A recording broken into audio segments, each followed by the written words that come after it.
श्री गुरुचरित्र लीलामृत अध्याय 3.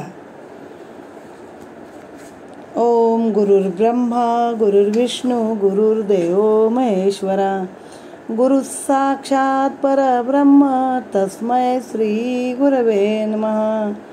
ब्रह्मानंदं परमसुखदं केवलं ज्ञानमूर्तिं द्वन्द्वातीतं त्रिगुणरहितं तत्त्वमस्यादिलक्ष्यम् एकं नित्यं विमलमचलं सर्वभी साक्षीभूतं भावातीतं त्रिगुणरहितं सद्गुरु त्वं नमामि. अध्याय 3. अंबरीश आख्यान. श्री गणेशाय नमः. श्री सरस्वतये नमः. श्री गुरुभ्यो नमः. सिद्धयोग यांनी सांगितलेले गुरुमहात्म्य ऐकून नामधारकाला अतिशय आनंद झाला. तो सिद्धमुनींचा जय जयकार करीत म्हणाला, अहो मुनिवर्य, आपण माझ्या मनातील संदेह दूर केलात. आज तुमच्यामुळेच मला परमार्थाचे मर्म समजले. तुम्ही जे गुरुमहात्म्य सांगितलेत त्यामुळे माझ्या मनाला पूर्ण समाधान लाभले आहे. तरी आता मला कृपा करून सांगा, आपण कोठे राहता, भोजन कोठे करता? मी आपुला दासानुदास होऊ इच्छितो. नामधारकांनी असे विचारल्यानंतर सिद्धांना अतिशय आनंद झाला. त्याने नामधारकाला प्रेमाने आलिंगन दिले आणि ते म्हणाले, ज्या ज्या ठिकाणी श्री गुरु राहत होते तेथे तेथे मी राहतो. गुरुस्मरण हेच माझे भोजन. श्री गुरुचरित्रामृताचेच मी सदैव सेवन करतो. असे सांगून त्यांनी नामधारकाला गुरुचरित्र ग्रंथ दाखविला. ते म्हणाले, या श्री गुरुचरित्राचे नित्य श्रवण पठण केले असता भुक्ती मुक्ती सुखभोग आणि मोक्ष यांची प्राप्ती होते. मनातील सर्व इच्छा पूर्ण होतात. ही कथा श्रवण केली असता धन धान्य संपत्ती पुत्र पौत्र आदींची प्राप्ती होते, ज्ञानप्राप्ती होते. या ग्रंथाचे सप्ताह पारायण केले असता सर्व मनोरथ सिद्धीला जातात. जे पुत्रिक असतील त्यांना पुत्रसंतान प्राप्त होते. ग्रहरोगादी पीडा नाहीशा होतात. बंधनातून सुटका होते. या ग्रंथाचे श्रवण पठन करणारा ज्ञानसंपन्न आणि शतायुष्य होतो. ब्रह्महत्यादी पातकांचा नाश होतो. सिद्धयोग्यांनी असे सांगितले असता अतिशय आनंदित झालेला नामधारक त्यांना नमस्कार करून म्हणाला, आज तुमच्या रूपाने मला साक्षात्कारी गुरुच भेटले आहेत. श्री गुरुचरित्र श्रवण करण्याची माझी तीव्र इच्छा झाली आहे. तहानेने व्याकुळ झालेल्याला अमृत आणून द्यावे, त्याप्रमाणे तुम्ही मला आज भेटला आहात. मला श्री गुरुचरित्र सविस्तर सांगा. सिद्धयोग्यांनी नामधारकाला अभय दिले. ते त्याला आपल्याबरोबर घेऊन स्वस्थानी म्हणजेच भीमा अमरजा संगमावर गेले. तिथे कल्पवृक्ष स्वरूप अश्वत्थ वृक्षाखाली सिद्धयोगी नामधारकाला म्हणाले, नामधारका, गुरुसेवा कशी करावी ते तुला माहीत नव्हते, म्हणून तुला अनेक कष्ट चिंता सोसाव्या लागल्या. गुरुमूर्ती ओळखण्यासाठी सर्वप्रथम आचरण अत्यंत पवित्र असावे लागते. आपल्या अंतःकरणात गुरुविषयी दृढ श्रद्धा भक्ती हवी. सिद्धयोग्यांनी सांगितले असता नामधारक त्यांच्या पाया पडून म्हणाला, मी संसार सागरात बुडालो होतो. क्रोधादी जलचरांनी माझे लचके तोडले. मी अज्ञानरूपी जाळ्यात अडकलो होतो व मला श्रीगुरूंची ओळख कशी पटणार? आपण मला ज्ञाननौकेत बसवा, मला कृपेचा वारा घाला आणि पैलतीराला न्या, माझा उद्धार करा. सिद्धयोगी त्याला आश्वासन देऊन म्हणाले, आता तू कसलीही चिंता करू नको. मी तुझे संकट दूर करेन. ज्याच्या ठिकाणी गुरुविषयी दृढभक्ती नाही ते गुरुला बोल लावतात. श्री गुरु काय देणार असा विचार करतात. त्यामुळे त्यांना अनेक दुःखे भोगावी लागतात. म्हणून तू सुद्धा संशयवृत्ती सोडून दे. गुरूंवरती दृढ श्रद्धा ठेव. गुरुकृपेचा सागर आहेत. त्यांच्या देण्याला मर्यादाच नाही. ते तुझी उपेक्षा कधीही करणार नाहीत. श्री गुरु मेघासारखे उदार आहेत. मेघ जलवृष्टी करतो, पण ते पाणी उथळ जागी साचत नाही. ते सखोल जागीच पाणी साचते.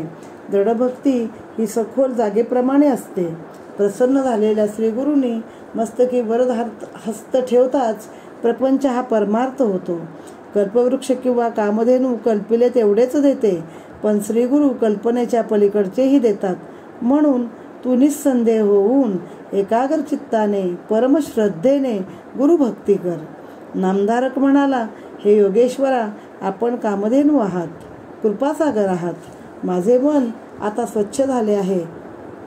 आता श्री गुरुचरित्र ऐकण्याची मला ओढ लागलेली आहे.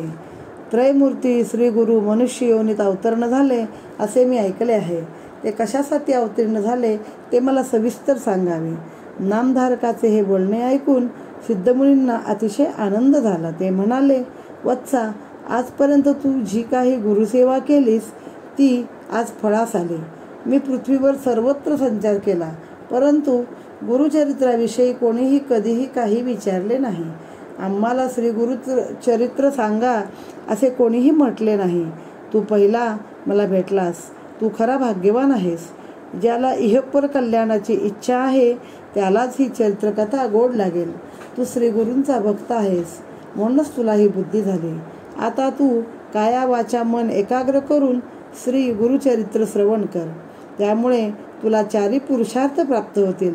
या चरित्र श्रवणाने धनधान्यादी संपत्ती, पुत्र पौत्र, दीर्घायुष्य इत्यादी प्राप्त होते.